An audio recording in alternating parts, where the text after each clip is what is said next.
Hi guys and girls, and welcome back to another episode of Kook Shed. Today we are going to talk a little more about the Firewire Twice Baked surfboard. Now earlier I did a first impressions review and I said if I get a chance I'll come back and do another review once I've actually ridden it, and that's what I did today. So here we are. Now in the earlier review we discussed the changes, the differences in this board compared to the baked potato, which is this board's predecessor. But this time I'll try and lean more away from the comparisons between the baked potato and just focus more on this actual board. So I took it for a spin today. I've been looking forward to it. Took it for a spin today in 3 foot sort of mainly semi-hollow conditions. I gave it a try on as many different types of waves as I could, from the outside set waves to the sloppy inside little mushy ones. Eventually the wind came up later in the day, so it added a bit of wind chop and made the waves a bit sloppy, which was good because I wanted to try it out in less than perfect conditions. And safe to say I was pleasantly surprised by the board. A lot of fun to ride, really easy to paddle and get into waves, and then once it got up and going it was really quite nimble on the face, and yeah, I was really impressed. Having already ridden the baked potato, there was some similarities already, so I was kind of used to the width and a couple other things like the really flat nose rocker, stuff like that. But it is its own board as well. Definitely a lot of fun to ride, and after a few waves, you know, I was paddling back out with a big smile on my face, really happy with how much fun the board was. So I'll just briefly touch on the features. So we've got, and I believe this is where the magic lies for this board. We've got some really pronounced bottom contours. Now I think that has a lot to do with how well the board picks up speed and how well the board can shift from rail to rail. I've tried it on the other video, but we'll do it again. So I'm just going to try and show you the bottom contours there. I know the fins are in there, but hopefully you can see how aggressive the contours are. So what they do is they pick up the water, which helps the board be a really easy paddler. They pick up the water here, and the water flows in with a single concave, and then it sort of gets compressed into a double concave, and then compressed even more towards the end before it shoots out the back. So the board really felt like it was sort of up off the wave and would generate speed really easily. I found it quite easy to get around sections if I got caught behind a section. Pardon me. So in that respect, the bottom contours worked great, and it really did help with the because the board is so wide. It really did help with the rail to rail movement as well, I found. So another thing that you will notice is the very flat rocker. It has a touch more rocker than the baked potato, but it's still relatively got a really flat entry rocker.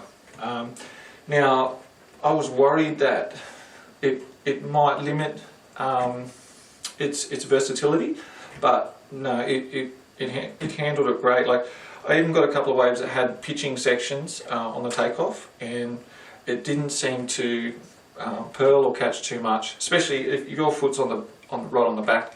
It sort of keeps it out of the water. The only time I found it purling, and it could just be from the length of the board, it's quite a short board, was just at the end of some turns, but I think that was because I've come down to a 5.5, and before I was on longer boards. This is my shortest board I've got, like I'm 6'2", so 5'5" is about my limit. And that's one thing I'll say, this board, because it's so buoyant, just remember that you don't have to go as short as possible. If you go super short, you're going to find that you actually don't have much rail to work with at all, much rail in the wave, and you can sort of, and this might not be for everyone, this is just general advice, you can sort of lose that flowiness that a longer rail will have. A longer rail, I found, makes you draw out more drawn out lines, whereas once you've got a tiny little board, it's basically a little disc, almost reminiscent of it, like a little skim board once they get really small, like 5'1", 5'2". So, and you sort of lose that sort of nice, the ability that a surfboard has to draw a nice clean line. It can become quite like a skateboard. That's just me, my personal opinion, is don't go too short just because they're so buoyant. They will float you, but it might not drive like you want through turns because it's so short.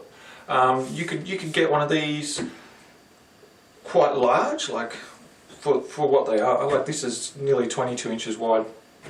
You could get one quite large, like 6 foot, as a cruiser, like for a really fat point break or something where you just want a bit of momentum in your board, or you could go right down to a shorter one for like semi-hollow, like pockety little peaks, and it will handle it quite well. The tail handled well. I was really happy with the tail. Compared to the baked potato, I know I said I wouldn't compare it, but that's all I got to draw. It was great. It had a bit of release in the tail. It would release at the end of the turns a bit, and I found it was quite versatile and really fun to use. One thing I found was the board actually encouraged me to have more fun, to try different things that I might not have tried on another board. That was really surprising. It encouraged me to draw different lines as well on the wave. So I was really happy with its performance. I'm happy with my purchase because I had a great time. I even had a guy comment out there saying how easy I was catching waves, and how many waves I was getting on this thing. So if that's what you want, an easy paddler, one of these is definitely worth considering. So I guess this board has been designed as a groveler. Now when you think of groveler, you think of 1 foot mush sort of thing. But this board, I think, is much more versatile than the groveler name that is bestowed upon it. I think it's good for, I'd say, 1 to 3 foot in mostly fat to semi-hollow conditions. But if you get the odd peak popping up with a pocket, I think it can handle it quite well, considering its width and size.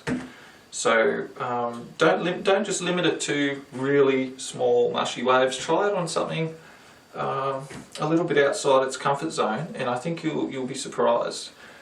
It's quite a versatile board considering that it's a groveler.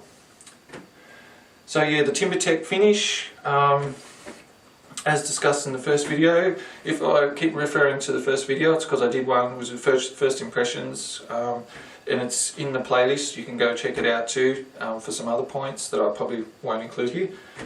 TimberTech finish, really hard, and I won't say ding proof, but it is harder to ding. That's why I love it, because you know, when you're spending quite a lot of money on a board, it's nice to know that it's going to hold together and be harder to ding, harder to put depressions in the deck, and it also looks great. It's a more environmentally friendly deck product. So it's not actually a timber veneer, it's actual timber on the outer surface of the board. So you've got an EPS core, a dense foam core, and then you've got the timber layering on the outside.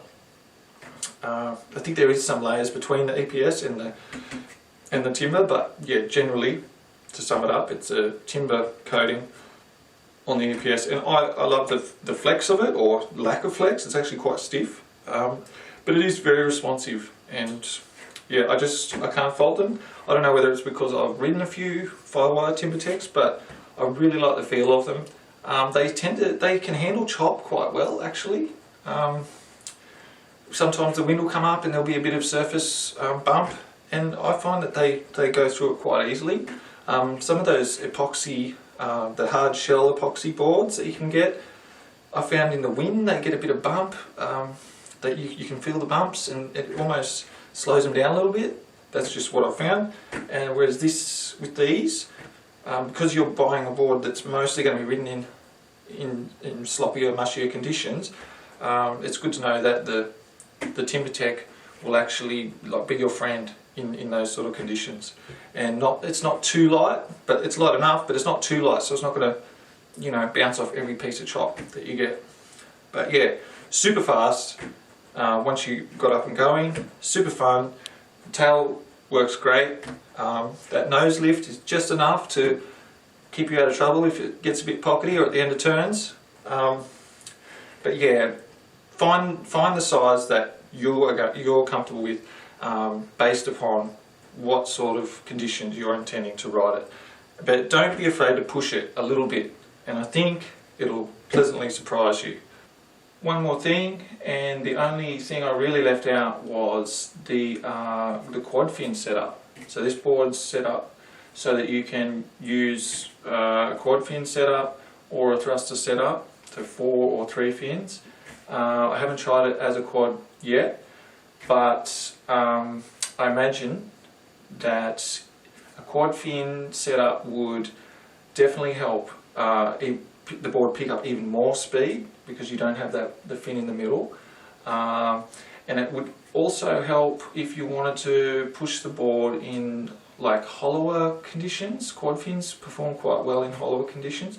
It might draw out your turns a little more. The turns won't be as tight, and you won't be going as vertical, but they'll still be fast, powerful turns. So yeah, definitely if you can, try it as a quad. If you've ridden one as a quad, let me know as well in the comments below. That's the only thing I sort of didn't get a chance to do today, and it's one thing I will definitely follow up and try it out. But the baked potato that I've got at the moment, I've got that set up permanently as a quad. It performs well out on the open face, as well as in small, fast, hollow to semi-hollow waves. It can actually really hold its own. So I wouldn't be surprised if this board does the same. Okay, well that's about it at the moment. That's my first impressions after actually riding the board today. If you've ridden one and you have some feedback on it, let me know. If there's some questions, if there's something I've left out, or if there's anything you want to know about the Firewire Twice Baked by Dan Mann, just leave a comment. If this was helpful to you, or if you liked it, hit like. And if you want to see more board reviews or equipment reviews and helpful tips and advice that I've come up with, just hit subscribe, and I'll see you next time. So that's it. Thanks for dropping in. Catch ya.